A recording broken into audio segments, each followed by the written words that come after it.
This video is sponsored by V-Guard. Election commission of India की आती है, लेकिन बालचंद्र कांगो, मैं आपसे एक टिप्पणी ये चाहती हूं कि एक वक्त होता था पार्लियामेंट में हम देखते थे कि फिएट एम्बेसडर से चले आते थे सांसद, बहुत सारे लोग तो पैदल भी चले आते थे, साइकिल से आ जाते थे, रिक्शे से चले आते थे। आज की तारीख में जो माहौल बदला हुआ दिखता है, ये जो पैसे का रसूख दिखता है राजनीति में, कैसे डिफाइन करेंगे आप इसे? सबसे पहले तो मैं आपके चैनल को बहुत बधाई देता हूं कि एक अत्यंत महत्वपूर्ण विषय पर आपने आज की चर्चा रखी है।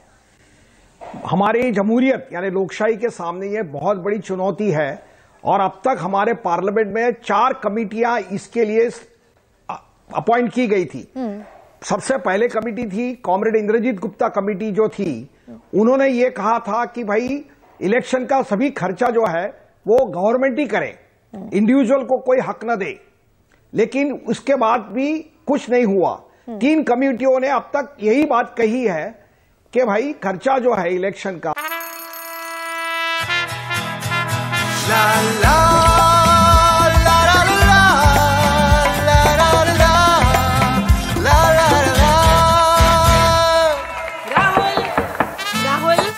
तन के साथ मन को जगाओ वी-गार्ड वाटर हीटर्स के संग। वी-गार्ड वो गवर्नमेंट करे, लेकिन इसके बारे में कोई भी पहल किसी ने की नहीं। अभी बहुत से इश्यू हमारे सामने खड़े हैं। एक तो आपने अभी जिक्र किया कि इंडिविजुअल कैंडिडेट के ऊपर कुछ पाबंदी है, कितना पैसा वो खर्च कर सकते हैं, लेकिन पॉलिटिकल पार्टी के ऊपर कोई पाबंदी नहीं है, उसका फायदा उठाया जाता है। नहीं, लेकिन तो बालचंद्र पार्टी के ऊपर भी पाबंदी लगाई कांगो, ताकि वो कितना ये पॉलिटिकल ये जो प्रत्याशी के ऊपर भी पाबंदी है, ये तो हर बार वायलेट होती है, धड़ल्ले से वायलेट होती है, खुलेआम वायलेट होती है। देखिए भाई, वही कहता हूं ना, इतना पैसा आपने बहुत जिक्र किया, कितना काला पैसा पकड़ा गया, कितने लोगों को सजा हुई, ये भी मालूमात हमको होनी चाहिए। कितने लोगों की कैंडिडेटसी कैंसिल हो गई काला पैसा मिलने की वजह से, ये सब हमारे सामने आना चाहिए। ये कुछ बात आती नहीं है। इलेक्टोरल बॉन्ड की वजह से ट्रांसपेरेंसी खत्म हो गई है, ये खुद सुप्रीम कोर्ट कहता है, लेकिन ये इलेक्टोरल बॉन्ड के बारे में हमको कुछ अभी कोई फैसला तो आता नहीं है। तो ट्रांसपेरेंसी आना बहुत जरूरी है, लोगों को पैसे से बचाना बहुत जरूरी है।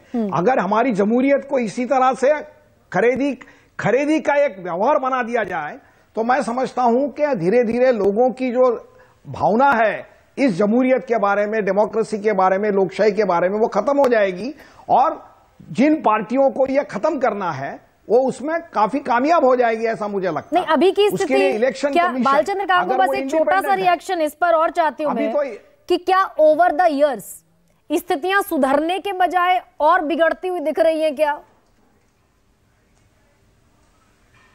हाँ, बिल्कुल बिगड़ती जा रही है। आप सिर्फ कितने करोड़ोंपति चुनकर आए हैं पार्लियामेंट में और असेंबली में, इसका नंबर देखेंगे तो पहले असेंबली से और पहले पार्लियामेंट से अभी उनकी नंबर 50% से ज्यादा हो गई है आरोपपति। मतलब जो पैसा है वही इलेक्शन लड़ा सकता है, यही पॉइंट है। पैसा नहीं है वो इलेक्शन नहीं लड़ा सकता, ये जरूरी होगी, ये क्लियर हो गया है। बिल्कुल। तो हमारे देश में जो घोषित जो है बिगड़ रहे हैं, घोषित जो शर्तें हैं, हालात बिगड़ रहे बालचंद्र, हैं, बिल्कुल बालचंद्र जी, तो घोषित जो शर्तें हैं देश में, उसमें भारत का नागरिक होना चाहिए, उम्र इतनी होनी चाहिए, दिमागी रूप से स्वस्थ होना चाहिए, ये कुछ शर्तें हैं चुनाव लड़ने के लिए, लेकिन उनमें ये शर्त कहीं नहीं है कि आपको करोड़पति और अरबपति होना जरूरी है। This video is sponsored by V-Guard।